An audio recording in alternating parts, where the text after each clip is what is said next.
Okay, let's talk about the doggies. And when we talk about a percentage booster, rarely do you get a game where your percentage can increase by nearly 20%.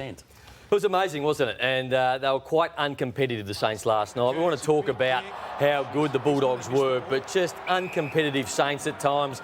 A few errant kicks here and there, but certainly they didn't tackle with the same ferocity that they came with last week against the Cats. So they pick and choose at the moment a bit, Lordo. Yeah, just on the Saints, round 3 they lost to Essendon by 75 points. Round 5, 86 points to Richmond. Round 6, 54 to Port.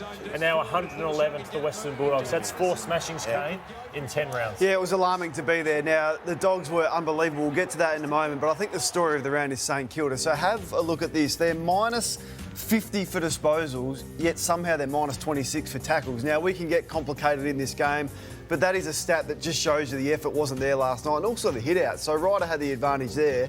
Look at the hit-outs, 53 to 21, but they lose the clearances by 13, Bill. So there's all sorts of numbers. I thought that was as simplistic as we could make it for the lack of effort last night. In terms of the tackles, could have there been some subconscious carryover from last week? Well, he carried on, didn't he, last week after the game, Brett Ratton, about I don't know if he carried on. No, well, he's unhappy about the amount of tackles they had that didn't equate to the holding the ball decision. So when you put that on the agenda, I don't know if it was an instruction not to tackle as much. I can't imagine a coach would ever instruct that. But it was a massive drop-off. So they've laid 46 last night against a team that has had 300-odd disposals. It was just...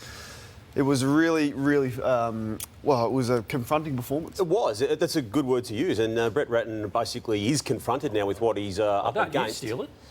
Why not? Well, he used it just because you think it's a good word. Well, 11 games ago, they beat the Bulldogs in a final, which is quite staggering. Now they're 4-6, and as Lloydie said, 4 of those 6 losses this year have been by 9 goals or more. But Brett Ratton is lost for words. The gap between our best and our worst is just too big, and it's unacceptable. After that, you don't know where to look, and we can't have that. It's a tough game, AFL, but you just can't just drop off the face of the earth and have a performance like that. Oh, it was confronting for the supporters too. Let me tell you, they couldn't watch some of them. Have a look at this lady here. She'd had enough.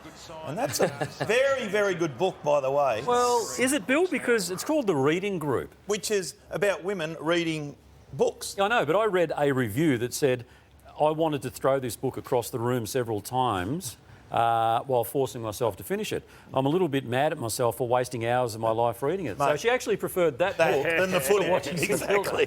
But I think with the Saints, TJ, that against sides, we always worried about, they bring Brad Hill in, they brought Crouch in, but the midfield gets smashed, don't they? Essendon were too quick for them.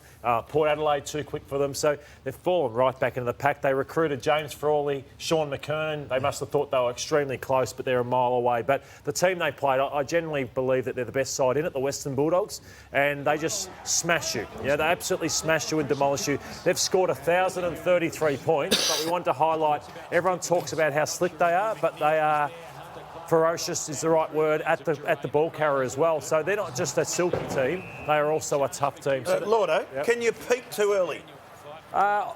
You probably can, Bill, but I reckon that they can afford to have a lapse at any stage and peak again come final time. Sure.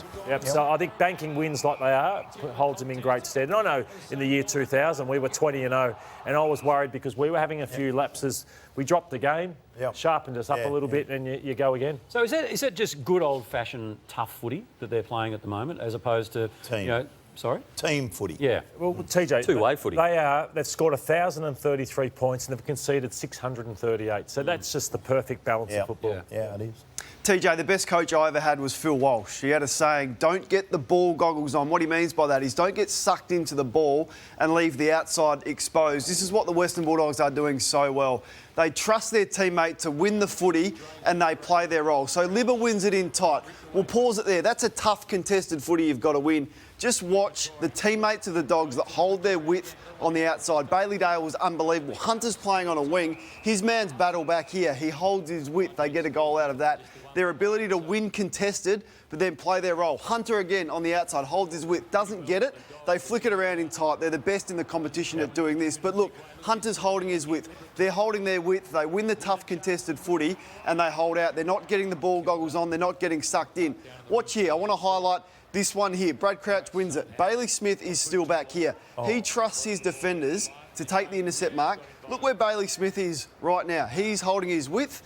like the good wingmen do in the competition. I mean, it's pretty ordinary defensive effort from the Saints. Goes inside 50, kicks the ball. I could have shown you 20 clips of the way their wingers and their midfielders hold out.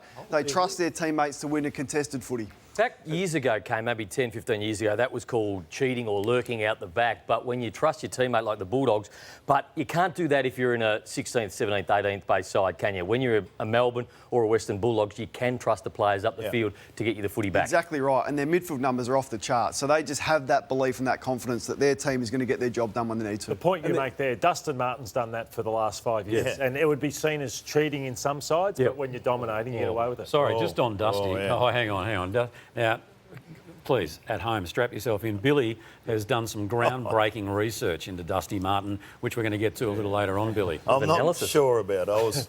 I was confident before we started. Let me just say, it is quite confronting. The Dogs are doing what they're doing without some key players too. Williams is out, Wood's out, English, Martin's missing, but they may also be adding Adam Treloar to that injury list after this ankle injury last night. He came back on after rolling this or having some instability there in the right ankle, but didn't last long, and then spent the remainder of the evening, Bill, in a moon boot, which obviously will need an update from scans that the club will ensure. Good sign that he came back on, though.